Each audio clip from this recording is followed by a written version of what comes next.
Você já teve coragem de amar, mesmo sabendo que o mundo inteiro ia apontar o dedo? Meu nome é Silvia, tenho 63 anos. Fui costureira a vida inteira, dessas de dedo furado e linha nos bolsos. Criei 2 filhos sozinha. Fugi de um casamento que me deixava mais roxa por dentro do que por fora, e achava que já tinha vivido tudo que uma mulher podia viver. Achava. Mas foi só depois que minha filha me internou aqui, nesse lugar limpo, organizado, silencioso demais, que eu descobri o que era sentir de verdade. Sentir de um jeito que machuca, mas também cura. Eu estava aqui fazia uns 3 meses. Já tinha me acostumado com os corredores frios, o cheiro de desinfetante, os almoços mornos e a solidão das tardes longas. A única coisa que quebrava esse silêncio era ele. Vitor, 32 anos, alto, moreno claro, com os olhos de quem já viu dor demais e mesmo assim ainda tem jeito manso. Ele cuidava dos idosos com uma delicadeza que eu nunca tinha visto em homem nenhum. Trocava a fralda como quem troca flor de vaso. Dava comida na boca como quem dá afeto. No começo eu desconfiava. Que moço jovem daquele jeito ia querer puxar papo comigo? Mas ele puxava, sempre com respeito, sempre com carinho. Dona Silvia, a senhora lembra da sua primeira costura? Dona Silvia, sabia que sua risada parece música antiga? E eu ria. Ria porque era verdade. Porque fazia tempo que ninguém me via. Me via de verdade. Com nome, com alma, com passado. Teve um dia que ele esqueceu o crachá no meu quarto. Quando voltou para pegar, viu que eu estava escrevendo no meu caderninho. Me pediu para ler. E eu, sem saber porquê, deixei. No outro dia, trouxe uma florzinha para a senhora marcar a página. Aquela flor secou entre as folhas, mas nunca murchou dentro de mim. Foi ali que começou, sem a gente dizer, sem tocar. Só naquele olhar que fica um segundo a mais. Na mão que se encosta por acaso e arrepia. No chá que ele trazia já do jeito que eu gostava, sem nem perguntar. E eu, boba, comecei a esperar por ele.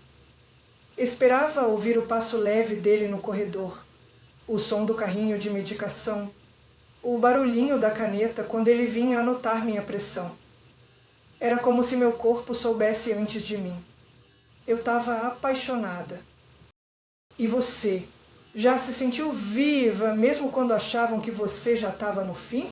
Se essa história te tocou até aqui, deixa seu like, meu filho, se inscreve no canal, ativa o sininho e se lembrou de alguém que precisa acreditar que ainda dá tempo, compartilha esse vídeo com essa pessoa.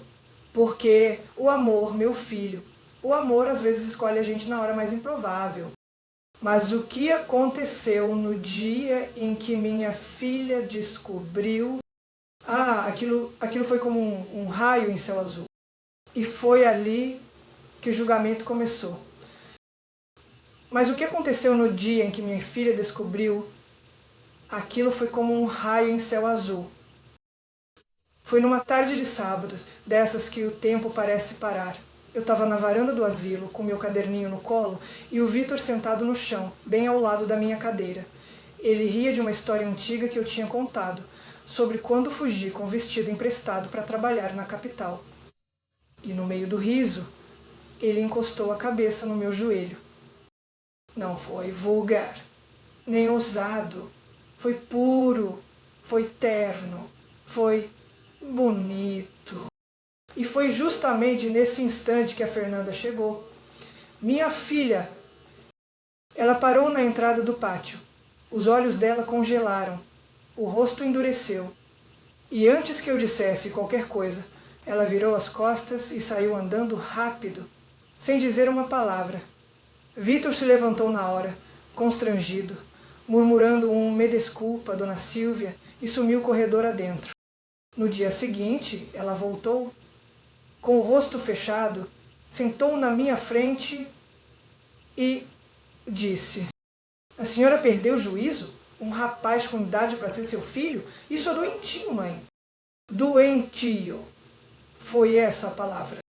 E eu Só consegui baixar a cabeça, porque nada que eu dissesse ia ser ouvido de verdade. As senhoras sabem o que vão dizer?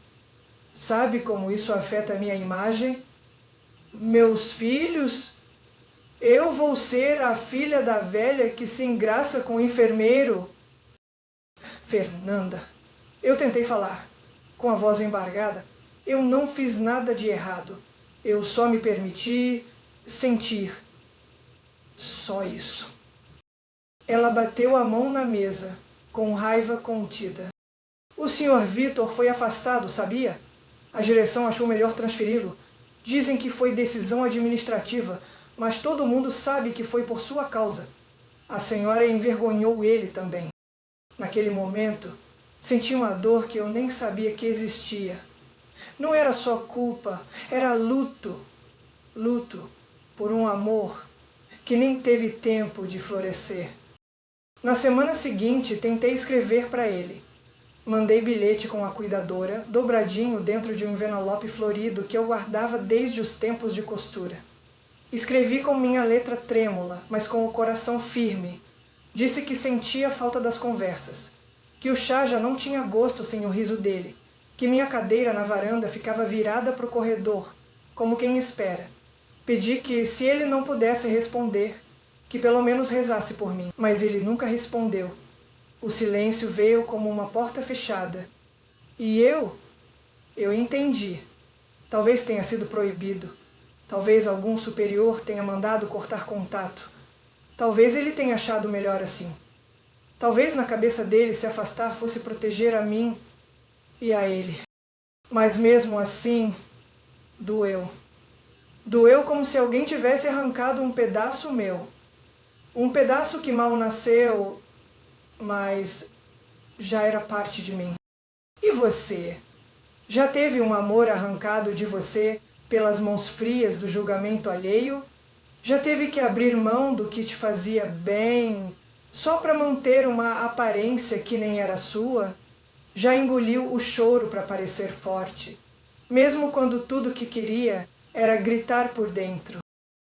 Se essa história te tocou, meu filho, dê seu like, se inscreve no canal, ative aí o sininho e compartilhe esse vídeo com alguém que já viveu um amor calado, escondido, rejeitado, um amor que ninguém entendeu, mas que foi o mais verdadeiro da vida. Porque tem amor que dura um mês e deixa mais marca que um casamento de 30 anos. Hoje, quando me olho no espelho do quarto 7, ainda vejo uma mulher capaz de amar, mesmo com as rugas que o tempo me deu, mesmo com a dor que carrego no peito, costurada com linha fina entre uma saudade e outra. Mesmo sozinha, nessa cama que range toda vez que viro de lado, eu ainda me lembro de como o coração acelerava só de ouvir o passo dele no corredor.